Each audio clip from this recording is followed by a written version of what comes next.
Hi hello ఇవాళ night మంచిగా ఏదైనా ట్రై చేద్దామని క్యాప్సికమ్ మసాలా రైస్ అయితే ప్రిపేర్ చేస్తున్నాను అనమాట. ముందుగా స్టవ్ పైన బాండి పెట్టుకొని కొద్దిగా జీలకర్ర అలాగే సన్నగా కట్ చేసుకున్న వెల్లుల్లి వేసుకొని ఫ్రై చేసుకున్న తర్వాత ఒక ఆనియన్ పెద్దది ఈ విధంగా సన్నగా కట్ చేసి వేసేసుకున్నాను.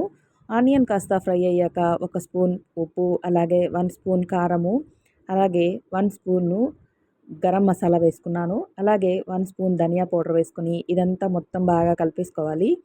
ఇప్పుడు ఇక్కడ మనం సన్నగా కట్ చేసుకున్న క్యాప్సికమ్ కూడా వేసుకొని ఫ్రై చేసుకున్న తర్వాత కొద్దిగా పసుపు కూడా వేసుకున్నాను.